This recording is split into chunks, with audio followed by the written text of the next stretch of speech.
Okay, so welcome here at this late hour and after all the troubles. So I hope this will be a great presentation. I'm Cecilia Borg. I'm Martijn Verburg. And I'm Ben Evans. So we're going to do this joint presentation on, we're going to talk about OpenJDK onboarding, how to get more developers on it, how you can help get more developers on board. And I'm going to talk a bit about different things that we're doing and in what direction we're going. So we'll hope the technology is with us. Oh, it's on there. Could you help me kind of turn the slides? So I'll go first.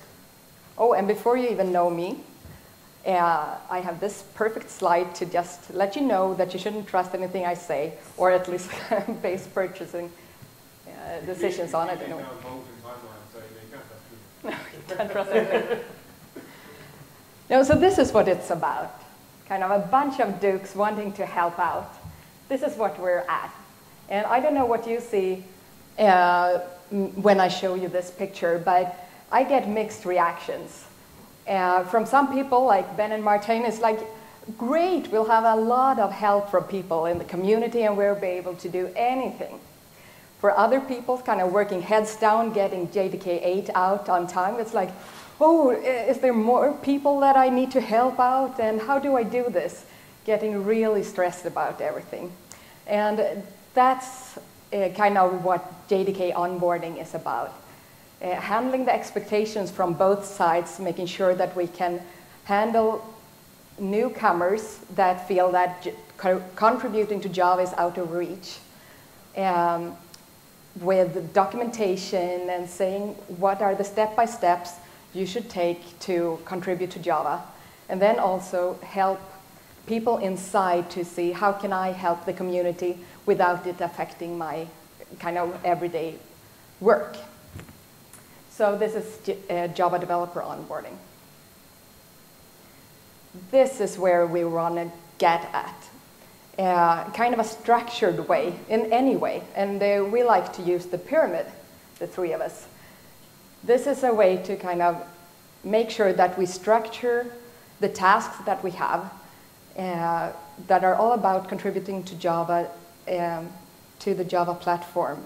Making sure that we structure it and label it. Is this an easy task? Is it a complex task? Is it a super advanced task? And then make the same things with the people that are contributing. Are you as skilled? What competence do you have? What experience do you have? And then kind of mapping them together, making everyone see where should I go, how should I help, and helping each other to do that. So, I'm Cecilia Borg, and I work for Oracle. I've done that for the past 10 years, or I've been working with Java for the past 10 years anyway. I'm based out in Stockholm. I work in Donald Smith's organization in product management and working with OpenJDK onboarding. The past 10 years, I've been working with JVMs. I just recently moved over to product management. I've been working on Oracle JRocket in the Stockholm office there, having a great time. The past 2 years, 2 or 3 years, I guess, with the addition of Hotspot. So that's kind of the world as I know it, from the JVM and above, looking up from the JVM.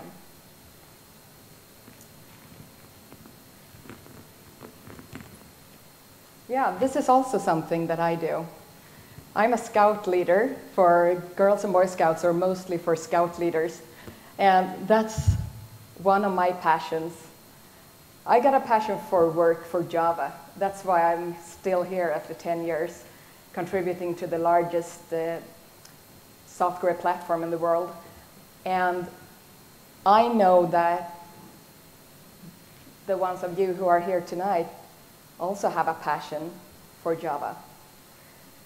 I come from kind of the closed side of this. I've been working for BA on JRocket. I've been working for Oracle on JRocket and Hotspot, and then suddenly we're in OpenJDK, open source. So in my team, so my manager, Donald Smith, has an open source background with Eclipse for 7 years, knows everything about open source. Delbert Topic with some of you people know, have a deep passion, enthusiasm, and genuine understanding of open source. I'm the closed source person. I understand the engineering organization and Oracle, so I kind of standing in between, trying to see what can we do, what should we do, and how can we get that done? What makes sense for the internal organization and how to get that out. So I'm kind of an enabler or facilitator. So that's my role in the whole of this.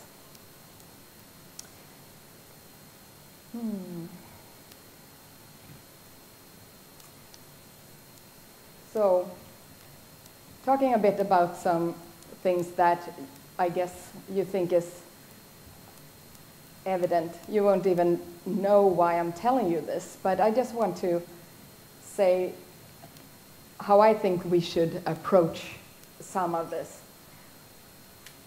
Those hundreds of thousands of Duke coming in, if they want to help, they need to do that in a way that scales. And we know that in the top of the pyramid, among the advanced users and reviewers and everything, there are not that many people. And if they're going to review and test and help out with all the changes, we're going to run out of time, and we'll never get JDK 8 out, and we'll never get anything else out either. What we want is for the reviewer to get top quality changes to make sure that it's easy to review everything that's coming in. For the contributor, that means that they should have the test results and test logs to make sure that their contribution is okay and correct mistakes and everything. So they need kind of an infrastructure and information, and this is something that we need to do. These are kind of the first steps in order for this to scale at all.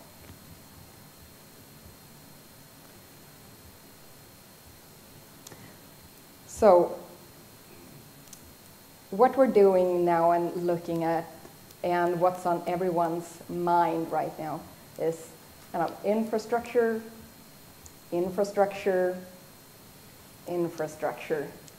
Everyone knows that kind of bug system, wikis, building, testing, everything. That's where we're at. So I want to show you kind of a possible OpenJDK scenario that we have, that we could be thinking about in the future. It's a rough, high-level one, and on the left side you see what's in the open, and on the right side you see kind of what's distribution specific, what's at Red Hat or Oracle or IBM or whoever has a distribution. So starting at the top, well, we should have a bug system and it should be in the open. So we know that. So hopefully we'll have the Jira bug system in the open as the next step. That's the kind of the first one. Then you need to kind of configure, be able to configure and build easily on your machines, on your local machines. And we have the Build Infra project for that, who has been working very hard the past year and a half or whatever it is to make sure that it's fast. You can fast configure and build both full builds and incremental build as you develop. So that's also going to stick into the future, the Build Infra project. And then you need local tests, something to just make sure that to sanity test your code changes. Right now we have the JT-Red suite, and that will be complemented with other frameworks where we find them and decide on what makes sense. Performance testing, JVM testing, whatever we think is needed. After that, you'd probably need somewhere to build on multiple platforms. Assume that you don't have a test farm or something at home. But you'd probably kind of need to get help on that. So building and test farms on multiple platforms in some way somewhere, just to make sure that it builds and that it works depending on what technology you're building. And then when you have a code fix, each of these steps, this is an iterative process. So for each step, you can find out that you have some problems in your code and might have to go back again. back and forth. So you go up and down on this. Most probably, you won't kind of have a clean go through this on the first time. But when you have when you're confident that you have a clean code change, you have to send it in somewhere to get it tested with security tests and whatever the closed features are somewhere. So somewhere we need to kind of cross the line to the distribution-specific things. So send it in for additional code testing or whatever you need for your code change. But when you've passed this, now the time is to kind of send it in for a real review to someone who actually can look at this. And that's when you come to the code review. And we'll probably have a good tool for that in the future as well. We don't know what it is yet, but it's probably good. After that, we'll submit the code and the regression tests and all the good things that you've done. We'll submit it into Mercurial or whatever source code system that we have then. And after that, it will go into some kind of distribution-specific testing with some QA system for the distribution that you want to deliver it into. So this is the workflow. This is kind of the strive of the workflow that we're looking at.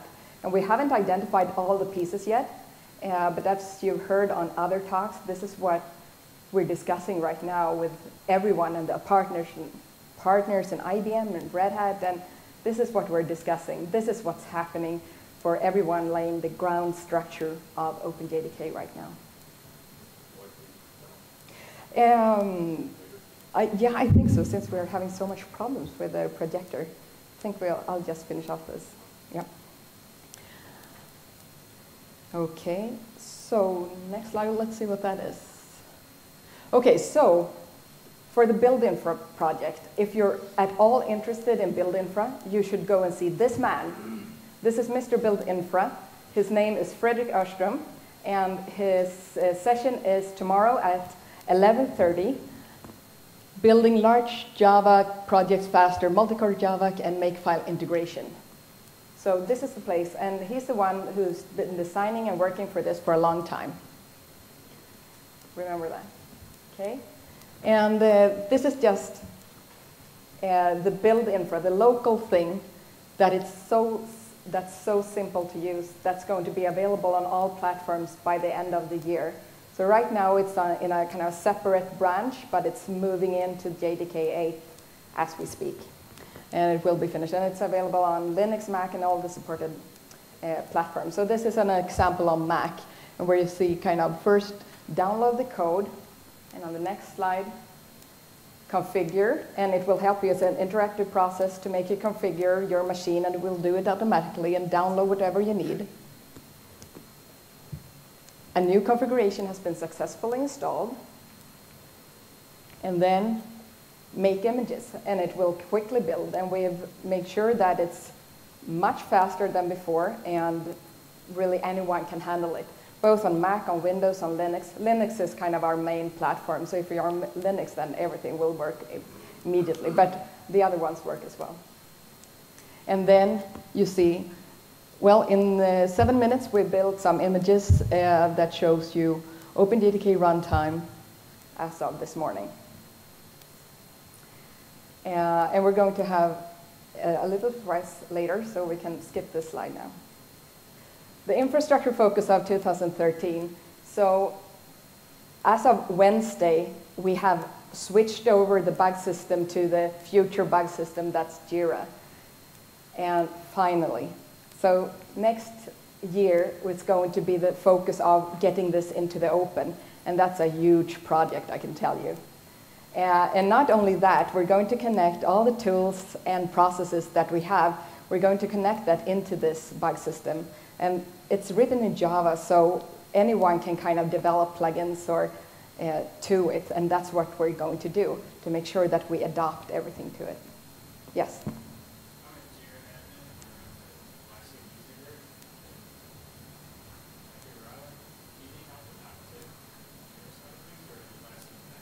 Yeah, so whenever we go open on this, I'm sure that there will be plenty of room for help from the community on Jira as well. We do have contacts with that last year, and we have experience using Jira internally before this project, so we've developed some of our own plugins to deploy the system. Thanks. And also we're going to have a new code review system to make sure that we don't have to send emails back and forth and upload diffs and so on, so to make that easier. And that's the kind of primary focus of infrastructure for next year. The quality focus of next year is just to make more things open, in summary. We're doing intense discussion with everyone else, with all the partners, and how to make what tools, what testing, how should we do this, what is the right thing, and inviting the community as well. So yeah, this is the main focus for everything. Okay, let's skip this slide. Yes. So what I'm saying now is I've given you a brief overview of what onboarding is about and what we're trying to do. I'm trying to make this in a structured way to make sure that we set expectations for all sides, that newcomers know where to go, experience know how to level through this system for everyone, so we're not wasting anyone's time and how to do this, and welcome a lot of ideas and anything that you need, anything that you kind of see is important. So let me know, and this is my Twitter handle and my email address, so let me know if there's something that we can do. So with that, I have invited Joe Darcy to just show you a demo of the new bug system, just to see. It does exist, it's real. It's real, it does exist, even if it's not in the open yet.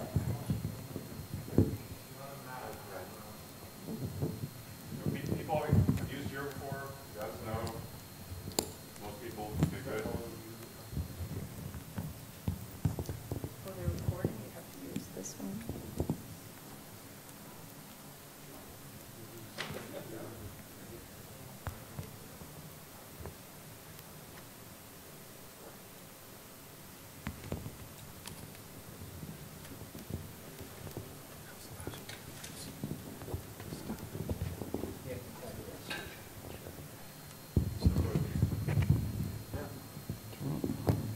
Take your badge off. Yeah.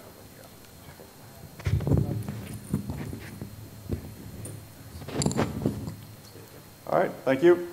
So my name is Joe Darcy again. For JDK 7, I did Project Coin, but for the last 6 months or so, I've been working on getting us off of the Sun internal legacy bug system onto Jira. So now we have this shiny new Jira instance that we're using as the system of record internally. Since most people are familiar with Jira, we're organizing the bugs into a number of projects. So out of the gate, we're having the Code Tools project. That corresponds to the Code Tools OpenJDK project that was approved a few months ago. So once the system is externalized, OpenJDK project will have the option of having a corresponding bug tracking project created for them in the OpenJDK Jira instance. The second project, Java Incidents, that will be one of the replacements for the facilities provided by bugs.sun.com. So incoming incidents will come into the incidents project. Well, there'll be triage there, and one of the terminal states after that triage will be moving them, can be moving them into the JDK project. And we'll set up, again, when it's externalized, a role so people can do that. We previously had external community members express interest in helping the triage, so once it's externalized, we'll see how that goes to help review the incoming stream of bugs, and we will try to put systems in place to screen out the Minecraft crashes. Minecraft is very popular. We know this because there are over 40,000 crashes filed with us. It's mostly bad graphics drivers and things like that, so it's not directly related to Java, and we've tried to work with the Minecraft people to let people know, please stop filing this issue. Finally, we have the JDK project. I blogged about this last week. There are approximately 150,000 issues going into this project. So this is the project most people will be working on most of the time. As you can see, the projects have little theming, so each project gets their own little Duke. These are courtesy Jeff Dinkins, helps tell things apart. Likewise for the JDK project. And if you've used Jira, there's a very nice issue navigator. Let's see, so we can find my bugs. Helpful autocomplete equals RC. Type. And the system, let me make this a little smaller so it,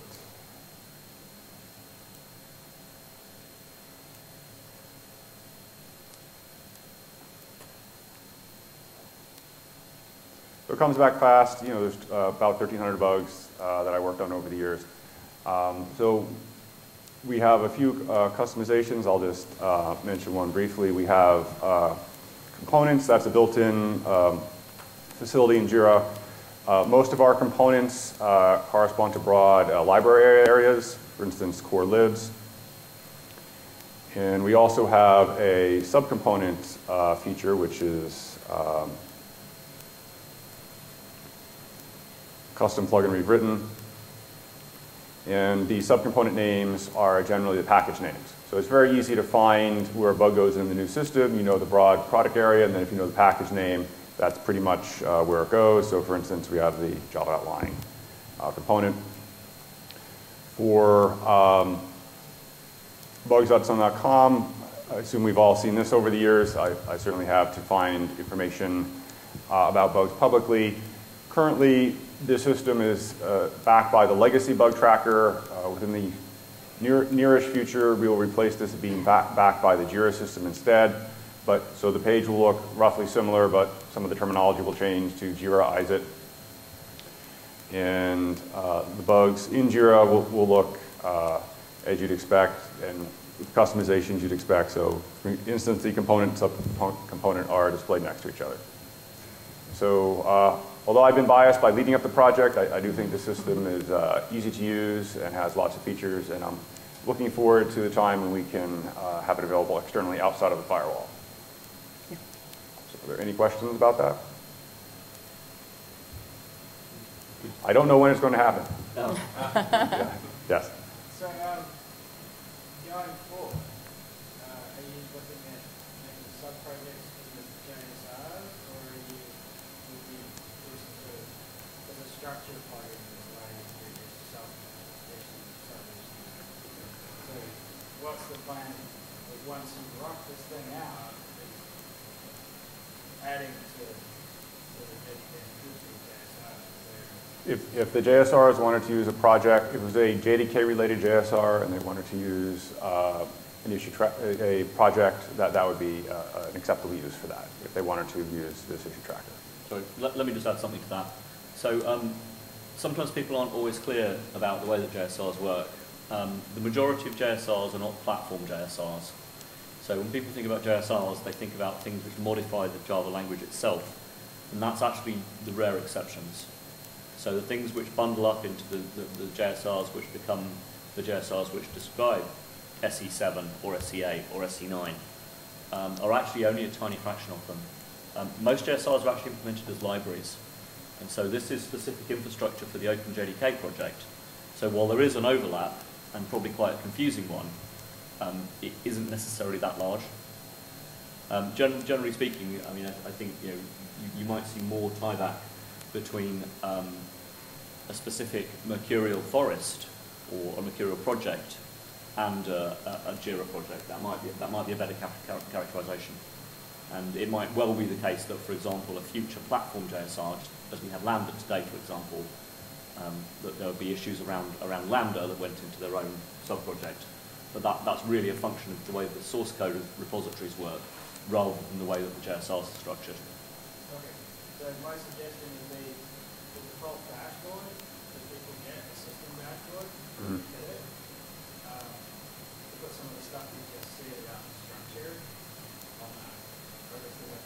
Right. We'll so that when people land on it straight away, they have the information so they don't have to fight with it. yes. Well, that getting some more documentation about the system is one of the many things that's due before we externalize it more to answer those questions. Yeah. You're going to hold a private beta for external feedback? Pardon? Are you going to hold a private beta for external feedback? I don't know. I would probably recommend it for the scope. I think there might be some volunteers if such a beta were offered. So that. Is it a bugathon? It could be a hack on Jira, a yell at Jira, yell at Joe's Jira. But not Yellow Joe. Not yell at Joe. Yeah. Thank you very much, Joe, for showing us that, and we know what to long for some time now. Okay, so this is a brief introduction of what we're doing with the infrastructure right now and what we're trying to do. And one concept that I like so much and I support so much is the concept of bugathons, because it kind of combines three things that I've been talking about tonight.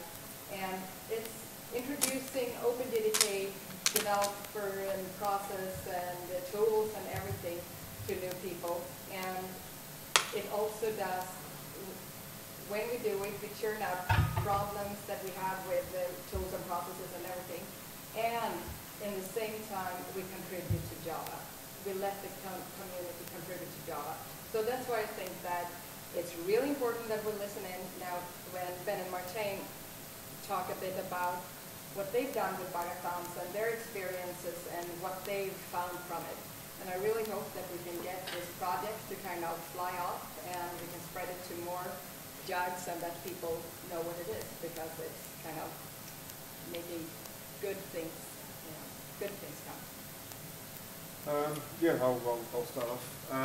Yeah, so it's been an interesting process. So this all came out of us in London because we got a seat on the JCP Executive Committee, which is the Java standards body, and that led us to wanting to look at JSRs in particular and get developer involvement. Very quickly, very quickly we found, I should say. Whoa, sorry. Cool Jams tomorrow night. Cool Jams tomorrow night. All right, that's better. So we quickly found that we had an awful lot of developers who wanted to work on Java itself. So Ben and I and a few others who have some more experience in the OpenJDK, or have at least looked at it, decided, well, how hard can that be, right? So we sat down and tried to build the OpenJDK. Several emails with Dalibor and others later, and about 2 or 3 weekends later, we finally managed to build the damn thing. And so we realized that although we wanted to participate with lots of developers and submitting lots of little bug fixes, it just simply wasn't technically feasible yet. We were then made aware of the new build infra project rolling in, and we swapped over to using that, and with some other feedback that we put in and other fixes made. We ended up now with a virtual machine that we have and a set of instructions, which means any developer who has never even heard of the OpenJDK before can get up and running in about, I don't know, under an hour anyway. So out of the back of that, we've been running in conjunction with Cecilia's help and other folk as well, these Bugathon hack days, basically, where we get about 20 developers in a room. We give them a virtual image or the instructions to build on their own operating system if they're so inclined and so brave, and we just go and tackle really, really small things. So JavaC warnings, using some of Joe's great new Java 7 features on Java itself, right? So using the diamond operator, using the it's been a very long day. Try with resources, that's exactly, I keep thinking of the Vim and C# name for it, which is evil and wrong. I was about to say the using clause is bad. Yeah, and even applying some of the older features in Java, so enhanced for loops, generics, those sorts of things. So in order to get people familiar with what is a fairly complicated code base, we have a whole host of these bugathons in theory planned out. We are starting to find that we're now hitting the next barriers of pushing patches back to various OpenJDK projects learning which patch goes where, what lead in that project to contact, etc. And being good programmers, we're trying to automate all of that. So our next real project, before we run the next set of bugathons, is to script and automate a whole bunch of that type of stuff. Yeah. I mean, to me, the really interesting thing is just to realise that a lot of developers are really intimidated by the OpenJDK code base. I mean, they want to help and they want to be part of it, but they're kind of scared. And on the other side, we know that the people that are actually, have commit bit and have commit status have very finite bandwidth. So on both sides of this problem, you kind of have to manage expectations, as Cecilia says, but you also need to figure out how you can actually work with the dynamics of each group. Because the whole point of the pyramid model is that at each level, you kind of lose a lot of the people you had at the last level. So you are not going to get, someone who's, Brian Getz or John Rowe's status are able to be hacking on the VM, completely off the bat. Everybody needs to kind of level up, and not everybody who starts down that process is actually going to complete it. And that's okay. I mean, that's the nature of open source development, that people find their own level and they scratch their own itches. That's the way it works. That's the way it's supposed to work, and there's nothing wrong with that. So instead of which, by having things like bugathons and these warnings, hack days, where you can just get people to get over their fear of rooting around in the code base. The number of people that have never even opened up the implementation of HashMap and just seen how HashMap is implemented inside the libraries. I mean, it's pure Java code. There's no scary C++. There's nothing in there which is very far beyond the means of the average Java developer, and yet very few people have done it. And so, to reignite that curiosity, to get people to just dig a little bit deeper and actually find out what it looks like, and to get over that fear, and from there to start doing things like just fixing the odd warning. It's quite an interesting process to watch people going through that. But from that, what you find is that there's a filtering out, and there's a certain smaller percentage of people that go on from being able to just fix warnings to doing something more with the OpenJDK. But at the same time, if it's correctly managed and correctly set up, you're still getting value. For the individual developers that are contributing feel like they're contributing. They feel like they're doing something interesting and useful, and that means they're re-engaged with the platform. They're re-engaged, and they're finding what they're doing and their work with the platform interesting again. So that's a net gain, and we're getting a small amount of benefit from the community. And then you also start to get to know that smaller group of people who are potentially going to be able to go on and make more and larger changes. And that's how you have the next level of the pyramid. And so it goes on. And so from that, it's just a filtering process to find the people who are going to be the next generation of technical leaders. So in some sense, it's no different to managing any other technical community which has potentially large appeal, but where actually you need people at different levels. I think we are starting to make some good progress with it. I think one of the things we definitely do need to do more of is to figure out how to make it more replicable. We want this thing to be easily spread to other user groups around the world, and to also to be able to embed it inside corporates. Why not? I mean, a large corporation and a user group, many times large corporations have internal communities, and it's just a question of learning how to access them and learning who to talk to. I think there's an awful lot we can do with this. I guess we just have to figure out how we spread it out beyond the initial groups that we have. It's quite fun actually, because we can challenge the Java user group members to find as many of Mark Reinhold's bugs as possible and fix them and blog about it. So he's not here. It's a shame.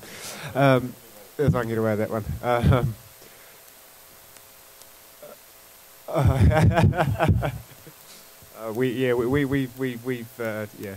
We've abused Josh enough over the last couple of years. Poor guy. I guess the only other thing to comment, and I think both Ben and Cecilia have mentioned as well, we ourselves have the fear that we don't want to flood the OpenJDK with 1,000 enthusiastic Java user group members and have Brian Gertz sitting there answering 999 individual emails asking him how to compile the OpenJDK. So one of the things we're trying to be very strict about is to filter out all of those sorts of questions with us ourselves and the community up front before we go flood busy Oracle and other vendor people who are getting Java up. But to my earlier point, I mean that really is no different from any other large open source project. I mean the number of committers with as a ratio compared to the number of active community members is always vanishingly small. You know, it's not like there isn't prior art that we can use for this kind of community management. There totally is. It's just a question of making sure that we have the right structures in place, you know, to make sure that both, you know, the community is encouraged and continues to be engaged and to participate, but also to make sure that committers' lives aren't made difficult by other people's well-meaning over-enthusiasm.